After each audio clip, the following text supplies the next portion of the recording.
മുൻ MLA KK Ramachandran നായരുടെ അകാല മരണത്തിൽ പോലും ഇയാളുടെ പങ്കുണ്ടെന്നാണ് ജനം പറയുന്നത്. ജനം പറയുന്നതാണ്. അല്ലാതെ KK രാമചന്ദ്രൻ നായർ ഇത് റെക്കോർഡ് ചെയ്ത് പ്രിന്റ് എടുത്ത് എൻ്റെ തന്നിട്ടൊന്നുമില്ല. എന്നോട് വന്ന് തെളിവ് ചോദിച്ചാൽ ചെങ്ങന്നൂരിലെ ജനം പറയുന്നു. അപ്പം അതിൽ പോലും ഇയാൾക്ക് പങ്കുണ്ടെന്ന്. ഇയാളുടെ ഒരു സ്വഭാവം വെച്ച് നോക്കുന്ന ഉടനെ അത് സ്വാഭാവികമാണ്, ഉണ്ടാകും. എന്നെ കൊലപ്പെടുത്തുക എന്നുള്ളതിൻ്റെ അവസാന ദിവസം, അഥവാ എനിക്ക് ജീവനോടെ ഇരിക്കാനുള്ള അവസാന ദിവസം പ്രഖ്യാപിക്കപ്പെട്ടിരിക്കുന്നത് ഡിസംബർ 16 ഇന്ന് കഴിഞ്ഞാൽ എൻ്റെ കൊല ഉണ്ടാകുമെന്നാണ് എൻ്റെ വീട്ടിൽ വന്ന് എന്നെ ഭീഷണിപ്പെടുത്തിയിട്ട് പോയത് 2 ലവന്മാര്. നമസ്കാരം. വീണ്ടും ഒരു കിടിലൻ യൂട്യൂബ് പോസ്റ്റുമായി എത്തിയിരിക്കുകയാണ് യൂട്യൂബർ ശശികുമാർ. കഴിഞ്ഞ ദിവസം വരെ അംഗനവാടി ടീച്ചറുടെയും ഇന്നലെ സരിത എസ് നായരുമായി മന്ത്രി സജി ചെറിയാനുമായുള്ള ബന്ധവുമെല്ലാം അദ്ദേഹം പൊളിച്ചടക്കി എത്തിയിരുന്നു. അതെല്ലാം നമ്മൾ കാണുകയും കേൾക്കുകയും ഒക്കെ ചെയ്തതാണ്. ഇന്നിപ്പോൾ അദ്ദേഹം പറഞ്ഞിരിക്കുന്നത് വളരെ പ്രധാനപ്പെട്ട മറ്റൊരു കാര്യമാണ്. അതായത് അദ്ദേഹത്തിന് മന്ത്രി സജി ചെറിയാന്റെ ഗുണ്ടകൾ നൽകിയിരിക്കുന്ന ആയുസ് ഇന്നത്തോടെ തീരുകയാണ്. അതായത് ഡിസംബർ 16 വരെയാണ് അദ്ദേഹത്തിന് ജീവിച്ചിരിക്കാൻ മന്ത്രി സജി ചെറിയാന്റെ ഗുണ്ടകൾ അനുവദിച്ചിരിക്കുന്ന സമയം. ഇതിനു ശേഷം എന്ത് സംഭവിക്കുമെന്ന് കണ്ടറിയണം. എന്തായാലും താൻ മരിച്ചാൽ ഒരു ദേശീയ പതാക തൻ്റെ ശരീരത്തിൽ പുതപ്പിക്കുമെന്നുള്ള പ്രത്യാശ അദ്ദേഹം പങ്കുവയ്ക്കുന്നു. പിന്നെ ഞാൻ ഇനിയും ജീവിച്ചിരുന്നാൽ നിന്റെ ബാക്കിയുള്ള നാറിയ കഥകളൊക്കെ പുറത്തുവിടുമെന്നും മന്ത്രി സജി ചെറിയാനെ വെല്ലുവിളിക്കുകയും ചെയ്യുന്നുണ്ട്. മാത്രമല്ല അതിനൊപ്പം മറ്റൊരു സുപ്രധാന കാര്യവും അദ്ദേഹം പുറത്തുവിടുന്നുണ്ട്. അത് മുൻ MLA ആയിരുന്ന KK രാമകൃഷ്ണന്റെ മരണത്തെക്കുറിച്ചാണ്. അദ്ദേഹത്തെ ആരാണ് കൊന്നതെന്നും അതിന് പിന്നിൽ ആരൊക്കെ ആയിരുന്നുവെന്നും സജി ചെറിയാൻ വെളിപ്പെടുത്തണം. ഇല്ലെങ്കിൽ മറ്റുള്ളവർ വെളിപ്പെടുത്തും. ഇനി ഞാൻ പറയുന്നതൊക്കെ സത്യമാണോ എന്ന് ചിലർ ചോദിക്കുന്നുണ്ട്. സത്യമാണോ എന്നറിയാൻ കുറച്ച് വണ്ടിപ്പൈസയുടെ ആവശ്യം മാത്രമേ ഉള്ളൂ. ഇവിടെ വന്നിറങ്ങി ചെങ്ങന്നൂരിൽ ഓരോ ഭാഗത്തും നടന്ന് സംസാരിച്ചാൽ മന്ത്രി സജി ചെറിയാന്റെ ഈ കഥകളെല്ലാം സത്യമാണോ എന്നും ഒരുപക്ഷെ ഞാൻ പറയുന്നതിൽ കൂടുതൽ കാര്യങ്ങൾ നിങ്ങൾക്ക് മനസ്സിലാക്കാൻ കഴിയുമെന്നും ഒക്കെ പറയുന്നുണ്ട്. ഇതിൽ നമ്മൾ ശ്രദ്ധിക്കേണ്ട ഒരു വിഷയം അദ്ദേഹത്തിന് ഇനി എന്ത് സംഭവിക്കും എന്നുള്ളത് തന്നെയാണ്. കാരണം CPM-ന്റെ ആളുകൾ വിചാരിച്ചാൽ ഒരാളെ കൊന്നൊടുക്കുക എന്നത് നിസ്സാര കാര്യം മാത്രമാണ്.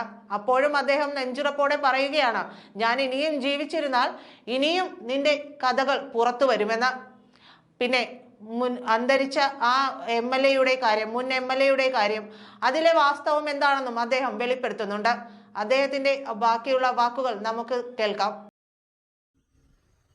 പോലീസ് വന്ന് കള്ളക്കേസെടുത്ത് അറസ്റ്റ് ചെയ്തുകൊണ്ട് പോയതിന് ശേഷം എൻ്റെ മോന്തയിൽ നിങ്ങൾ മുൻപ് കണ്ടിരുന്ന ആ ഗ്ലാമർ ഇല്ലാത്തത് ക്ഷീണം കൊണ്ടാണ്.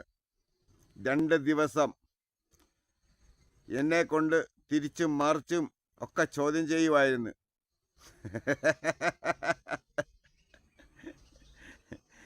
അപ്പോൾ ഈ ചോദ്യം ചെയ്തെല്ലാം കഴിഞ്ഞപ്പോൾ മന്ത്രിക്ക് മനസ്സിലായി ഇവൻ്റെ അടുത്ത് പറ്റിയിട്ട് കാര്യമില്ല, ഇവൻ ഇതൊന്നും പിൻവലിക്കുന്ന പരിപാടിയില്ലാന്ന്. ആ പരിപാടി കണ്ടപ്പം നേരത്തെ പോലീസ് പിടിച്ചപ്പോൾ എൻ്റെ വയറായിരുന്നു ഇളകിയത്. ഇപ്പം നിങ്ങളുടെ മന്ത്രിയുടെ വയറിളകിയിരിക്കുക. മിണ്ടാട്ടമില്ല. ആ മിണ്ടാട്ടം വഴിതിരിച്ചു വിടാൻ വേണ്ടിയാണ് ഈ ശബരിമല വിഷയത്തിലൊക്കെ കയറി പിടിക്കുന്നത്. അതാകുന്ന ഉടനെ BJP-കാരൊക്കെ ഏറ്റുപിടിക്കും, നാട്ടിലെ സംസാര വിഷയമാകുമല്ലോ എന്നാണ്. അതൊരു പൊളിറ്റിക്സാണ്. ഈ ഇവന്മാരൊക്കെ പണ്ട് കാലം മുതൽ തുടർന്ന് വരുന്ന ഒരു പൊളിറ്റിക്സാണത്. നിങ്ങൾക്കറിയാമോ,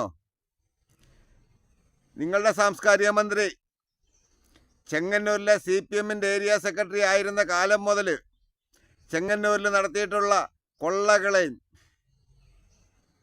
കൊലപാതകങ്ങളും ഒക്കെ അത് അവസാനം വന്നു നിൽക്കുന്നത് കെട്ടറിവാണേ. തെളിവൊന്നും എന്നോട് ചോദിച്ചുകൊണ്ട് വരരുതേ. മുൻ MLA KK രാമചന്ദ്രൻ നായരുടെ അകാല മരണത്തിൽ പോലും ഇയാളുടെ പങ്കുണ്ടെന്നാണ് ജനം പറയുന്നതാണ്. അല്ലാതെ KK രാമചന്ദ്രൻ നായർ ഇത് റെക്കോർഡ് ചെയ്ത് പ്രിന്റ് എടുത്ത് എൻ്റെ തന്നിട്ടൊന്നുമില്ല. എന്നോട് വന്ന് തെളിവ് ചോദിച്ചാൽ ചെങ്ങന്നൂരിലെ ജനം പറയുന്നു. അപ്പം അതിൽ പോലും ഇയാൾക്ക് പങ്കുണ്ടെന്ന്. ഇയാളുടെ ഒരു സ്വഭാവം വെച്ച് നോക്കുന്ന ഉടനെ അത് സ്വാഭാവികമാണ്, ഉണ്ടാകും. അത്രയ്ക്ക് കൂരിട്ട് ബുദ്ധിയാണ് നിങ്ങളുടെ ഈ സാംസ്കാരിക മന്ത്രി. നിങ്ങളുടെ സാംസ്കാരിക മന്ത്രിയുടെ സംസ്കാരം എന്താണെന്ന് ഞാൻ കഴിഞ്ഞ വീഡിയോകളിലൂടെ നിങ്ങളോട് പറഞ്ഞിട്ടുണ്ട്. അതിൽ ഇനിയും പറയാനുള്ളതിൻ്റെ ഒരു ഭാഗമാണ് ചെങ്ങന്നൂരിൽ സ്നേഹധാര എന്ന് പറഞ്ഞിട്ട് ഒരു സുഖമില്ലാത്തവരെ ചികിത്സിക്കുന്ന ഒരു സംവിധാനമുണ്ട്. നമ്മുടെ രാജ്യത്തെ വിവിധ കോടതികൾ, പ്രത്യേകിച്ച് ഹൈക്കോടതി പലവട്ടം പറഞ്ഞിട്ടും മനുഷ്യാവകാശ കമ്മീഷൻ പലവട്ടം പറഞ്ഞിട്ടും ഇന്നും നിർത്തലാക്കാത്ത ഒരു ഉഡായിപ്പ് സംവിധാനം. ഇവിടെ കാലങ്ങളായിട്ട് ചെങ്ങന്നൂരിലെ ഒരുപാട് പേരെ കാണാതാകുന്നവരെ ഈ പാറക്കുഴിയിൽ കൊണ്ടുവന്ന് കുഴിച്ചു മൂടിയിട്ടുണ്ടെന്നാണ് നാട്ടുകാരുടെ സംസാരം. കുറെ തെളിവുകളൊക്കെ ആയിട്ട് ചില ആൾക്കാരൊക്കെ ഇവരുടെ പാർട്ടിയിൽ പണ്ടുണ്ടായിരുന്നവരൊക്കെ തന്നെ മുന്നോട്ട് പോയിട്ടുണ്ടെങ്കിലും അതിനൊന്നും കാര്യമായ മുന്നോട്ടുള്ള പോക്ക് നടന്നില്ല എന്നുള്ള ഒരു സത്യമാണ്. അതുപോലെ അനധികൃതമായിട്ട് ചെങ്ങന്നൂരിൽ മരിക്കുന്ന ഒരുപാട് പേരെ ഈ പറയുന്ന സംവിധാനത്തിൽ സ്നേഹധാരയിൽ മരിക്കുന്ന ഒരുപാട് പേരെ കൊണ്ടുവന്ന് തള്ളുന്നത് ചാണകക്കുഴിയിലാണെന്നാണ് പറയുന്നത്. ആ ചാണകക്കുഴി ഇപ്പോഴും ഉണ്ട്. പക്ഷേ ഇതിന് മുൻപൊക്കെ ആരോപണം ഉണ്ടാകുമ്പോൾ ഈ ചാണകക്കുഴിയിലുള്ള അസ്ഥിയും, അവിടെ ചാണകക്കുഴി എന്ന് പേരേ ഉള്ളൂ, ചാണകമൊന്നും അവിടെ ഇല്ല, അവിടെ പശു വളർത്തൊന്നുമില്ല. പക്ഷേ ചാണകക്കുഴി എന്നുള്ള ആ പേരിൽ വെച്ച് അതിനകത്താണ് കൊണ്ട് കുഴിച്ചു മൂടുന്നത്. മുൻപ് ഹൈക്കോടതിയുടെ ഇടപെടലുണ്ടായി ഇതിനി ഒരു കാരണവശാലും തുറക്കാൻ പാടില്ലെന്ന് പറഞ്ഞപ്പോഴും അത് പിന്നെയും തുറക്കുന്നത് ആരുടെ പിന്തുണയോടെയാണ്? നിങ്ങളുടെ സാംസ്കാരിക മന്ത്രിയുടെ പിന്തുണയുള്ളത് കൊണ്ടാണ്. അവിടെ ഞാൻ ചിലപ്പോഴും പറയാറുള്ളത്, ചില ഇസങ്ങൾ നമ്മൾക്കിടയിലുണ്ടെന്ന്. നമുക്കിടയിലുണ്ട് ജാതി. ഇല്ലെന്ന് നിങ്ങൾ പറഞ്ഞാലും അത് പറയുമ്പോൾ ഞാൻ വെറും മോശക്കാരനാകുന്നതും എന്തുകൊണ്ടാണെന്ന് നിങ്ങൾ ചിന്തിച്ചാൽ മതി. സാധാരണ റോഡിലൂടെ അലഞ്ഞു തിരിയുന്ന ഒരാളിനെ പോലീസ് അറസ്റ്റ് ചെയ്യുക അഥവാ കസ്റ്റഡിയിലെടുക്കുക, കൂട്ടിക്കൊണ്ടുപോകുക, എന്ത് വേണേലും പ്രയോഗിച്ചോ നിങ്ങൾ. അങ്ങനെ ചെയ്തു കഴിഞ്ഞാൽ ആ ആളിനെ ഡ്യൂട്ടി മജിസ്ട്രേറ്റിൻ്റെ മുമ്പിൽ ഹാജരാക്കി അദ്ദേഹത്തിൻ്റെ നിർദ്ദേശപ്രകാരം വേണം മുന്നോട്ടുള്ള കാര്യങ്ങൾ ചിന്തിക്കാൻ. പക്ഷേ ചെങ്ങന്നൂരിനെ സംബന്ധിച്ചിടത്തോളം ഒരു കാലത്തും അങ്ങനെ ഒരു സംവിധാനം ഉണ്ടായിട്ടില്ല. ഇത്തരം ആളുകളുടെ ഉത്തരവാദിത്വം വന്നിട്ട് അതാത് SHOകൾക്കാണ്. പക്ഷേ ഈ SHOകളൊന്നും ഇതൊന്നും തിരിഞ്ഞു നോക്കത്തില്ല. ഇങ്ങനെ വഴിയിൽ നിന്ന് കാണുന്നവരെ, സുഖമില്ലാത്തവരെ, തലയ്ക്ക് സുഖമില്ലാത്തവരെ, വീട്ടിൽ ചെറിയ പ്രശ്നങ്ങൾ ഉണ്ടാക്കുന്നവരെ ഒക്കെ പിടിച്ചുകൊണ്ട് പോയിട്ട് കുഴിച്ചു മൂടുന്നത് ഈ സ്നേഹധാരയിലാണ്. ഇതിനെല്ലാം നിങ്ങളുടെ സാംസ്കാരിക മന്ത്രിയുടെ കൃത്യമായ ഒത്താശ ഉള്ളത് കൊണ്ടാണ് അത് ഇന്നും സജീവമായി മുന്നോട്ട് നടക്കുന്നത്. നമ്മുടെ രാജ്യത്തെ, നമ്മുടെ കേരളത്തിലെ ഹൈക്കോടതി പലവട്ടം പറഞ്ഞു, സ്നേഹധാര ഇങ്ങനെ പ്രവർത്തിക്കാൻ പാടില്ല, ഒരു തരത്തിലും പ്രവർത്തിക്കാൻ പാടില്ല, അടച്ചു പൂട്ടണമെന്ന് പറഞ്ഞു. അന്ന് 10 ദിവസത്തേക്ക് അടച്ചിട്ടു. താണ്ട വീണ്ടും തുറന്ന് പ്രവർത്തിക്കുന്നുണ്ട്. നിങ്ങൾ ആരെങ്കിലും പോയി ഒന്ന് അന്വേഷിക്ക് ഇതെങ്ങനെയാണ് പ്രവർത്തിക്കുന്നതെന്ന്. അവിടെയാണ് നിങ്ങളുടെ സാംസ്കാരിക മന്ത്രിയും അദ്ദേഹത്തിൻ്റെ പാർട്ടിയുടെയും പിൻബലം എന്താണെന്ന് ജനങ്ങൾ മനസ്സിലാക്കേണ്ടത്. മനസ്സിലാക്കിയാൽ നിങ്ങൾക്ക് കൊള്ളാം. എനിക്ക് പ്രത്യേകിച്ച് ഇതൊന്നുമില്ല. എനിക്ക് തന്നെ. അപ്പം എന്നോട് പലരും പറഞ്ഞ് കേസ് കൊടുക്കണം. ഇല്ല മത്തായി, ഞാൻ കേസിനൊന്നും പോകുന്നില്ല, അതൊന്നും എൻ്റെ ആവശ്യമല്ല. സത്യം നിങ്ങളെ ബോധിപ്പിക്കുക എന്നുള്ള ദൗത്യം മാത്രമേ എനിക്കുള്ളൂ. കേസിന് പോവുകയോ പോകാതിരിക്കുകയോ ഒക്കെ നിങ്ങളുടെ ആവശ്യമാണ്. നിങ്ങൾക്ക് വേണേ പൊയ്ക്കോണം, അതാണ് എൻ്റെ പക്ഷം. പിന്നെ എനിക്കെതിരെ എന്തെങ്കിലുമൊക്കെ കള്ളക്കേസുകൾ വരുന്നുണ്ടെങ്കിൽ ഞാൻ കേസിന് പൊയ്ക്കോളാം, നിലനിൽക്കണ്ടേ, അതിനു വേണ്ടിയാ. അപ്പം നിങ്ങളുടെ ഈ സാംസ്കാരിക മന്ത്രി ഇന്ന് നിങ്ങളുടെ മുമ്പിൽ വരുന്നുണ്ട് നിങ്ങളെ അഭിസംബോധന ചെയ്യാൻ. അപ്പം അയാളോട് ചോദിക്കണം, എന്താണ് ജനാധിപത്യം, എന്താണ് നീതി നിർവഹണം, എന്താണ് ഈ കൊലപാതക രാഷ്ട്രീയം എന്നൊക്കെ ചോദിക്കാൻ നിങ്ങൾക്ക് ആംബിയർ ഇല്ലെന്ന് എനിക്കറിയാം. ചോദിച്ചാൽ നിങ്ങൾക്ക് ആംബിയർ ഇല്ല, നിങ്ങളെ തല്ലി കൊല്ലുകയും ചെയ്യും ഇവന്മാരുടെ ഗുണ്ടകൾ. പക്ഷേ ഇതിനകത്ത് സ്മരിക്കേണ്ട ഒരു കാര്യം, പണ്ട് ഞാൻ എൻ്റെ ആദ്യ കഥയിൽ പറഞ്ഞ് 2 പീക്കിരി പിള്ളേരെ കണ്ട ഉടനെ പൊക്കിപ്പിടിച്ച വടിവാളും കൊണ്ട് ഓടിയവരാണ് നിങ്ങളുടെ ഈ സാംസ്കാരിക മന്ത്രിയും അദ്ദേഹത്തിൻ്റെ കൂടെ ഉണ്ടായിരുന്ന ഗുണ്ടയും. 2 പേരുടെ കയ്യിലും ഉണ്ടായിരുന്നു വടിവാൾ. അന്ന് പിന്നെ ക്യാമറയൊന്നും ഇല്ലാഞ്ഞുകൊണ്ട് ഞാൻ റെക്കോർഡ് ചെയ്തിട്ടൊന്നുമില്ല. പക്ഷേ ക്രിസ്ത്യൻ കോളേജ് ജംഗ്ഷനിലുള്ളവർക്ക് എല്ലാവർക്കും അതറിയാം. ആ ക്രിസ്ത്യൻ കോളേജിൽ വെച്ചാണ് നിങ്ങളുടെ നവകേരള സദസ്സ് നടക്കുന്നത്. അത് നിങ്ങളുടെ യോഗം, അനുഭവിച്ചോളുക. ഇതിങ്ങനെ എത്ര നാൾ മുൻപോട്ട് തുടരാൻ പറ്റും?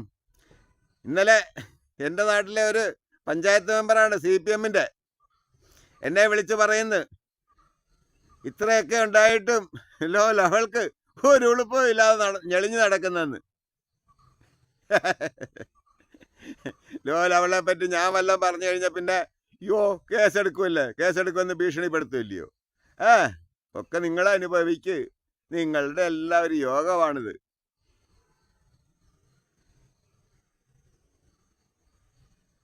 എന്നെ കൊലപ്പെടുത്തുക എന്നുള്ളതിൻ്റെ അവസാന ദിവസം, അഥവാ എനിക്ക് ജീവനോടെ ഇരിക്കാനുള്ള അവസാന ദിവസം പ്രഖ്യാപിക്കപ്പെട്ടിരിക്കുന്നത് ഡിസംബർ 16 ഇന്ന് കഴിഞ്ഞാൽ എൻ്റെ കൊല ഉണ്ടാകുമെന്നാണ് എൻ്റെ വീട്ടിൽ വന്ന് എന്നെ ഭീഷണിപ്പെടുത്തിയിട്ട് പോയത് 2 ലവന്മാർ. വടിവാളൊക്കെ കാണും. അപ്പം അങ്ങനെയാണെങ്കിൽ എൻ്റെ ദിവസം ഇന്നൊരു ദിവസം കൂടെ ഉള്ളു. അപ്പോൾ ഒരുപാട് കഥകൾ എനിക്ക് ബാക്കി ഇനിയും പറയാനുണ്ട്. ഞാൻ കഥയാണ് പറയുന്നത്, അല്ലാതെ കോടതിയെ ബോധിപ്പിക്കാനുള്ള തെളിവുകളല്ല പറയുന്നത്. ആരോപണം നിഷേധിക്കുന്നുണ്ടെങ്കിൽ നിങ്ങളുടെ സാംസ്കാരിക മന്ത്രി ചെയ്യേണ്ടത് എനിക്കെതിരെ അപകീർത്തിക്ക് കേസ് കൊടുക്കണം. ഞാനപ്പോൾ തെളിവുകളൊക്കെ അവിടെ ഹാജരാക്കിയാൽ പോരെ? അല്ല പോലീസിനെ വിട്ടിട്ട് തെളിവുതാ എന്ന് പറഞ്ഞു കഴിഞ്ഞാൽ ഈ ചിരി പൊളിക്കും, ഒരു ഇമ്മിണി ഇച്ചിരിയുള്ളു. അപ്പം എങ്ങനെയുണ്ട് നമ്മളുടെ ഇവിടുത്തെ വിർച്വൽ റിയാലിറ്റി അല്ലത്? ഇത് ശരിക്കും വന്നിട്ട് നാച്ചുറൽ റിയാലിറ്റിയാണ്. ഇതൊന്നും നിങ്ങളുടെ ചാനലുകളിൽ കാണാൻ കിട്ടത്തില്ല. ഇതാണ് കണ്ടില്ലേ എത്ര മനോഹരമായ സ്ഥലമാണെന്ന്. നല്ല പച്ചപ്പും കാടും വനവുമാണ്. വനത്തിൻ്റെ ഇടയ്ക്കാണ് ഇതിങ്ങനൊരു സംവിധാനമൊക്കെ ഉള്ളത്. ചുമ്മാ കാണ് എന്ന് ഈ ഊളകളെ പറ്റിയൊന്നും മാത്രം പറഞ്ഞുകൊണ്ടിരുന്നു കഴിഞ്ഞാൽ നമുക്കും ബോറാകും, കേൾക്കുന്ന നിങ്ങൾക്കും ബോറാ, എനിക്ക് ബോറായി തുടങ്ങി. എത്ര പറഞ്ഞാലും നന്നാകത്തൊന്നുമില്ല, നന്നാകുമെന്നുള്ള പ്രതീക്ഷ എനിക്കും ഇല്ല. പിന്നെ ചുമ്മാതെ പറയാം. ഉളുപ്പുണ്ടല്ലോ നന്നാകുള്ളൂ. പക്ഷെ അന്നുണ്ട് നാട്ടുകാർ മുഴുവൻ ഞാൻ പറഞ്ഞിട്ടുള്ളതല്ല അത് അപ്പടിയേ അംഗീകരിച്ച് 1-2 പേരൊക്കെ വന്ന് ഇതിനകത്ത് കമൻ്റ് ഇട്ടേക്കുന്നത് കണ്ട് അങ്ങോട്ട് വിശ്വസിക്കാൻ പാടാന്ന്. എന്തിനാ ഇത്ര പാടുപെടുന്നേ? വാ ചെങ്ങന്നൂരിന് വാ. ചെങ്ങന്നൂരിൽ വന്നിട്ട് അതാത് വിഷയങ്ങൾ അതാത് സ്ഥലത്തെ ആൾക്കാരോടൊക്കെ ചോദിച്ചാൽ മതിയെന്നേ, അവർ പറഞ്ഞു തരും നല്ല നല്ല വിശേഷങ്ങൾ. നിങ്ങളുടെ സാംസ്കാരിക മന്ത്രിയുടെ സംസ്കാരം എന്താണെന്ന് വേറെ തെളിവൊന്നും വേണ്ട, നാട്ടുകാർ പറഞ്ഞു തരുമെന്നേ. എല്ലാ ഏരിയയിലും പോയാൽ മതി. ആ കൊഴുവല്ലൂരോട് പോണേ, നിങ്ങളുടെ സാംസ്കാരിക മന്ത്രിയുടെ തറവാട്ടിലെ ആ തറവാട് എന്ന് പറഞ്ഞാൽ കൊഴുവല്ലൂരാണ്, മുളക്കട പഞ്ചായത്ത്. ഇതില്ലായിരുന്നെങ്കിൽ മന്ത്രി ഒന്നും എങ്ങും എത്തൂല്ലായിരുന്നു. ഇനി ഇപ്പം എന്നെ ഇന്ന് കൊല്ലുവാന്നുണ്ടെങ്കിൽ പിന്നെ നാളെ മുതൽ കഥയൊക്കെ നിങ്ങളോട് ആര് പറഞ്ഞു തരും? ആംബിയയിലുള്ളവരാരും ഇല്ലതേ ചെങ്ങന്നൂർ താലൂക്കിൽ. അതുകൊണ്ടല്ലയോ ആ ദൗത്യം ഞാനങ്ങ് ഏറ്റെടുത്തത്. എനിക്കാണെങ്കിൽ വേറെ ജോലിയും മേലോട്ടില്ലതാനും. ഇന്ന് കഴിഞ്ഞ് ഞാൻ കൊല്ലപ്പെട്ടില്ലെന്നുണ്ടെങ്കിൽ നിന്റെ ഒരുപാട് കഥകൾ ഇനിയും പറയാനുണ്ട് ചെങ്ങന്നൂരിൻ്റെ. അതെല്ലാം ഞാൻ വിളിച്ചു പറഞ്ഞുകൊണ്ടേയിരിക്കും. നിനക്കൊരു കാലത്തും എന്നെ ഒടിച്ചു മടക്കി പോക്കറ്റിൽ വെക്കാൻ കഴിയില്ല, അത് നീ അറിഞ്ഞിരിക്കുക.